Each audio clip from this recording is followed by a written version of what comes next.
Hello. In this video, what we're going to discuss is how to reduce your ad costs and scale effectively in Q4. Now, if you're a business owner in the DTC space looking to scale your brand effectively, or perhaps even a market strategist looking to also scale your clients or perhaps your brand effectively, this video is for you. Now, in context of what this video is going to consist of is a case study of ours where we took a client from 7 figures to 8 figures in a matter of 12 months, and essentially the landscape of what we've seen, what we've done, and how we orchestrated creating a highly effective growth in their company, but also increasing their bottom line revenue, which is the most important in our opinion. In addition to that, the different shifts in the market behavior from going from a low 7 figures up to 8 figures, and how the market really shifts for a brand as you're scaling to new territories. So in this video, key highlights of what the video is going to consist of is going to be scaling ad spend effectively, optimizing strategies for different periods, and also metrics and performance analysis that is going to be high level key points of perspective, so that when you're looking to grow or orchestrate a strategy, this can help you essentially really take your ad dollars and use them as effectively as you possibly can. Now, getting into the beginning of their venture, when we first onboarded them, we onboarded them around August Q3 in 2022. Now, what was very evidential for us as an implementation as we onboarded this brand was creating a solid foundation, since they were stuck around the 100K marker within the last year and a half. It was important to us that, okay, this is what happened, this is what they're doing, and this paints a clear picture of, okay, how we need to establish a stronger base so that we could essentially skyrocket into a new territory for them. And what that means could be, adding an additional 100K or 300K or 500K. In this client case study, it was very evidential that the market was broad enough, or we could go broad enough that allowed the brand to scale hyper efficiently and effectively. Specifically, like exiting 2022, and then I'll walk you through what happened in 2023. But to stay in context of Q3, what was important to us is foundational building, where we were setting up the scaling strategy. Current ad spends that we tested right away was about 15.1K.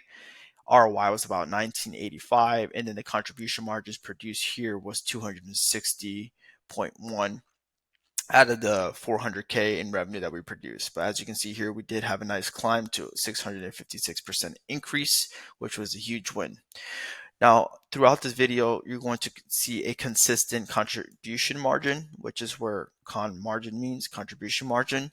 And contribution margin essentially is the percentage of each sale that remains after subtracting variable costs, such as production, shipping, and transaction fees, which helps determine how much revenue is available to cover fixed costs and generating profit. Now, how we determine contribution margin, a little different than this specific definition below, is we also attribute ad spend as well. Some people might say that's net contribution margin, but just to keep this video simple, contribution margin is also excluding ad spend, which is where we fit it into as a variable cost. Okay, let's proceed. Now, as we navigated out of Q3 to Q4, moving into the seasonality that we're now approaching 24, this is going to be very important as what we saw in 23. I'm sorry, in 22, what we saw in 23, and then how we're navigating into 24. So in Q4 in 2022, holiday amplification, our key strategy here was scaling aspects with created performing assets. So at this point in time, the 3 months that we had from August, September, and October, we created a strong enough foundation to identify key performance like ads, landing pages, or products, hero products, and also ensure that we had enough net margin on our hero products so when we went to scale, we can scale effectively. Now, what we ended up doing in Q4, we ended up spending around 4K in ad spend, got a 7.69 return on investment with the cost to acquire a customer at $333. And our contribution margin here was about $722,000, which was great because here we ended up hitting about 1.1 million for a 561% increase. Now, for those that don't know what CAC means, I put the definition below, which is customer acquisition cost. It's the total cost a business incurs to acquire a new customer, including marketing, advertising, or sales expenses, divided by the number of customers acquired during a specific period. So here, just for simple sake, is what are we buying customers at on our platforms like Meta, Google, etc. And we're deducting the cost on that spectrum there. Okay. Next up on the batter play is now going into Q1 in 2023, identifying the playing field. Now, what's important here is we hear it multiple times, exiting Q4, going into Q1, usually sales drop, right? Which makes sense. Makes sense from the point of view of, there were so many people that purchased during Black Friday, Cyber Monday, also with Christmas, a lot of people spend a lot of money. Interesting enough, with our specific product, the observation here, and I notated here on strategy, observing how far we can scale due to desired KPIs we are achieving. So what this means essentially is we were hitting desired KPIs, even getting into Q1 in January through March, where it told us, or based off the data, it said scale more, right? Let's see how much we can challenge the budget, and due to our market demographic, does the cost to acquire a customer justify for us to continue scaling, which it did, right? So here in the ad spend, we ended up doing 256,000, generated 14.66 on the ROI.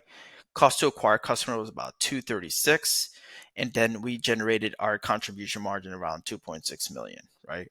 With the total revenue produced here was about 3.6 mil for 882% increase, which was great, right? This obviously states continue to spend.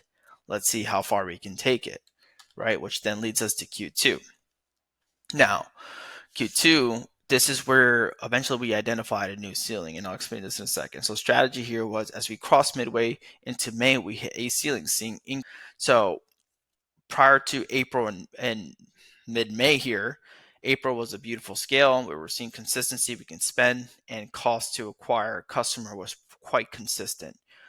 The interesting perspective was when we saw mid-May of 2023, the ROI on total performance on different ad spectrums started to decline, and the cost to acquire customers started to increase. Now, other agencies or marketers will say, hey, it's the ads, let's launch more and more and more. We have a very solid infrastructure when it comes to output on advertising, and we have solid copywriters that are super talented. And it was hard to say, hey, it's the ads. No. What our job became was, okay, we have to identify what the market is trying to communicate. Now, going back to the beginning of the slide, go back to what Robert Greene said in his book, Mastery, right? Human behavior can be reduced to a statistical trend, right? So now getting back into new ceiling here, when we identified, or I put down here, as we entered mid-May, we start to see rising costs and cost to acquire a customer and dropping ROI on all advertising platforms. Now, the question to ask was, why might this be happening? What is the core issue? So as we dove deep and started to analyze what happened in Q2, we experimented in Q3. And this experimentation essentially was, okay, identifying where our target audience were at in their behavior and met them halfway. So what we ended up introducing here from Alex Hermosi and his great idea of having a Grand Slam offer, let's create a Grand Slam offer, or irresistible.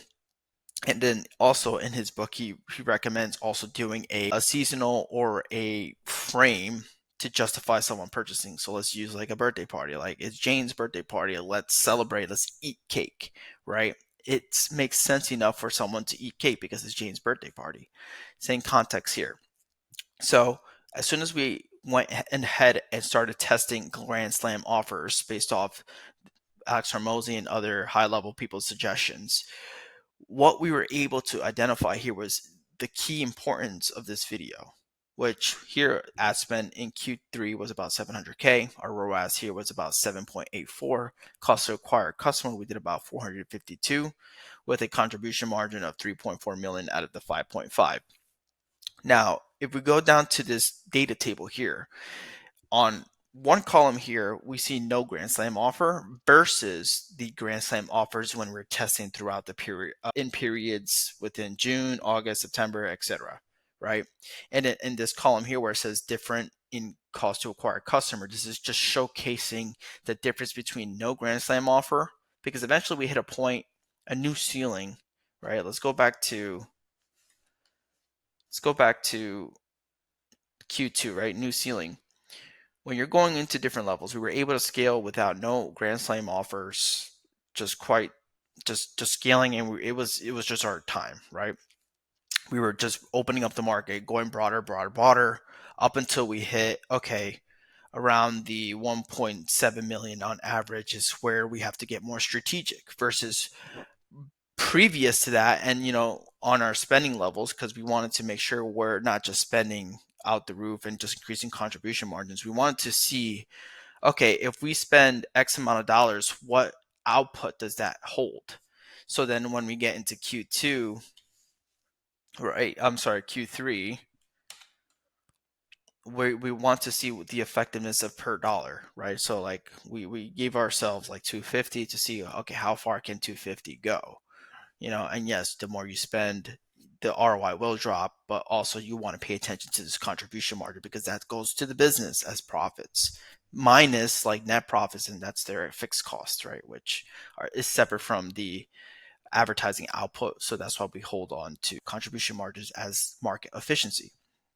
So going back to this graph here, there's no Grand Slam offer versus Grand Slam offer, and then the difference in those percentages. Now, this is what we found very interesting. In June, when we launched our first Grand Slam offer, here's the difference between when we didn't have one versus when we did have one, right? So in June, once we identified during the periods when there was no Grand Slam offers, the cost to acquire customer rose up to a $500 or 503. Once we introduced a Grand Slam offer in June, we were able to slice 33% off our cost to acquire customer and bring it down to $370, which is a pretty big difference even for 33%. Now this is where it even gets even better. In August, we did the same. So in August, we didn't have a Grand Slam offer during a period in August, and the output here we were paying 583 per customer, right? Whereas once we introduced our Grand Slam offer, it dropped to 382 for a 45% difference in cost to acquire customer between both numbers. September 686. Once we introduced it here, I went to 554 for a 20% difference. Now, why you guys are seeing different costs here, understand this is also us testing, right? We're going in and testing different offers because I'm keeping myself a bit ahead, right? So I want to see, okay, I want to test different offers to see amongst the different split tests that we're offering, what is going to have the best outcome. Because what this is going to do for 2024 is set us up to know what's working, creating assets that we can reuse, which I've seen in other businesses that we worked with, where we were able to identify a Grand Slam offer that was really good, and we were able to use it more than once, and it had similar results in how it performed.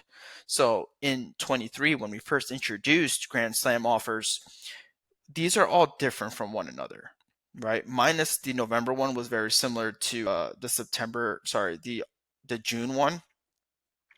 But this was important to us because we wanted to create as many assets as we can in 23 so that when 24 came, we were more strategic on what we wanted to use and when we want to use. Just because when you're getting to an eight-figure business, the landscape does change a lot. It's very different on how you would work a seven-figure store, and definitely different how you work a six-figure store, right?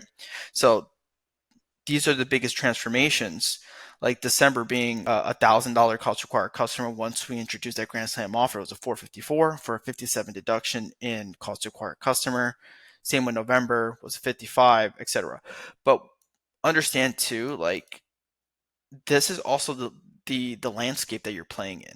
One, if you don't have nothing unique and you're just trying to sell an offer, you're not just subjective to people not wanting to buy your offer. You're also subjective to the cost of advertising and the levels of competition, specifically in Q4, right? Now, with that being said, going into 2024, and just to keep it as simple as possible, knowing what we now know about 23 and moving into 24, this is where we collect even more feedback in regards to our buyer, our demographic and their behaviors and who we're targeting. I know in advertising you hear a lot that you need to find Jane and Jack, and Jack has 3 kids with X, Y, and Z. He's a finance person, X, Y, and Z. Well, no, that's not how broad works, and that's not how you're going to take a 6, 7 figure brand and make it 8 figures. Matter of fact, there's different personas, right? There's different types of people. That, and these different types of people are doing different things and are very different from one another. So when you're looking at your hero product can essentially touch into the different types of people, and that's how you go broader. So now when we're looking at 24 and how we're orchestrating the strategy and also taking away the learning lessons from 22 and 23, now let's fast forward into Q3, right, in preparation to Q4. One, we did 3 core offers versus the number of offers we tested in 23. In Q1, we tested an evergreen offer to see the measurement of consistency of holding a higher ROI and what that average was in ROI versus what we saw last year, right? Where we did 6 million for a 64% increase, right? In the end of March, we ended up doing a price increase to essentially meet the demographic where they're at and what they wanted. And then once again, the play here was to see, okay, what this can do for sales. Now, the interesting win here was we increased price, baked it into our cost of goods, and we were still performing even better than we were doing the previous year, where it was a lower price point versus the increased price points that we did. Q2, this is where we started identifying buyers' hills and valleys. Now, if you're not familiar with hills and valleys are tops, right? Like when you have really solid months and it's like you had a really high revenue month. And then valleys are when you had low revenue months, right? Where your demographic just seems not to buy as frequently, right? Because perhaps your product or your hero product, it's seasonality based. There's certain season and points where they really want it, and there's other points where they know they don't need it now and they're just going to hang back. So this became important Q2 when we're identifying the hills and valleys, because now what's your strategy? How are you going to use your advertising dollars, right? This becomes consistent. Going back to when I was saying, we want to see how we use our dollars. So if we have a 200K per budget per month, in Q2, we know not to fully extend our budget out, and I'd rather conserve budget to then leverage it at a better seasonal point or a better Q, which if you look at Q3, this is where we extracting our Grand Slam offers from the previous year. We were able to essentially predict that we were going to have a winning month because we took our best performer from 23, used it in 24, and this is where essentially we used it here and outperformed our Q3 in 24, 18% better than what we did in 23. So what do you think that means for your 24? Now knowing that you can use it here, it showcase it worked, and it worked even better, and how then we used our advertising dollars to then entering Q4 when you're getting into the seasonal point. And going back to this chart here, this is going to be the difference of no Grand Slam offer. And once again, this is why it's really good to do tests like this. Like, okay, based off all my Grand Slam offers, what is the best one? Let's just say either this one or this one are the best ones. And like I told you before, this was the same promotion. And look at how they both kind of met. And they were pretty consistent. And it's also consistent that we used it in 24 in this period here. And this is where you see this big jump here. That was that same promotion. So now, guess what's going to happen when we get into Q4, Black Friday, Cyber Monday, and even the holidays like Christmas? The best thing you could do is take even that offer and make it better, right? If there's 10%, a way you can make it 10% better, for example, that's how you win. So in this case scenario, actually, In this case, in Q3 2024, it wasn't necessarily the same one as last year. It was the same offering. The only difference was we blended with the evergreen offer plus get this offer in this seasonal point, which was right here in August. And then that's where you see this major growth. So then guess what we want to do in Q4 for, Black Friday, Cyber Monday, and Christmas, right? We're going to take the same exact offer and make it 10% better. So what do you think the results are going to play at?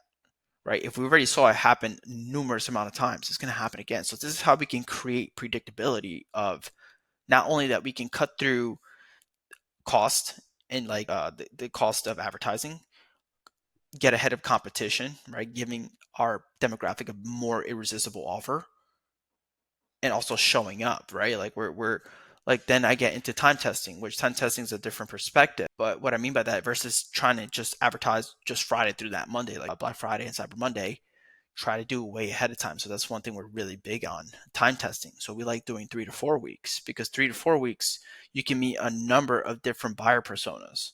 You get the early people where maybe they're going to go traveling for the seasons. So you can capture them ahead of time and they'll purchase. You get the people that they're going to buy during that seasonal point. And then the late people, for example, like Christmas, for example, some people they'll do last minute shopping or maybe Christmas past and then they're doing the shopping right after. Those are people that you can also add into your market pool that you're also capturing from time testing, right? This is where you can extend out a little bit, which would be really.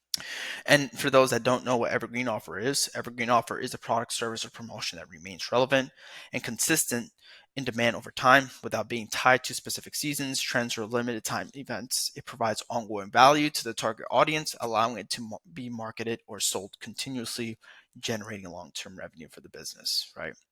Now, down below in the description box, I'm going to drop this worksheet where essentially similar to what you saw I've done, you can drop in what Grand Slam offers you tested, try to pull your cost to acquire customers and non-cost to acquire customers, and then the time frame you ran it for, right? Because it's going to be very important evidence for you to know your numbers. So when you're entering that seasonal point, you know how to orchestrate, right? Or you'll be more prepared to launch something that works well.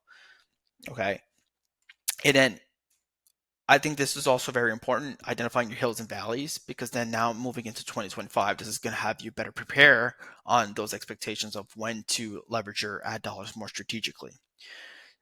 Now, for those asking, hey, Jeremy, like, what if I don't have a Grand Slam offer or where can I identify it? Well, if you have an email playbook or email marketing intact, look at what worked really well from there. So if you're just doing a 10% off on a banner and that's the only incentive or Grand Slam offer you're trying to offer, test something brand new, try to make it irresistible, or even look at your competition to see what offers they're exposing out and extracting it from there.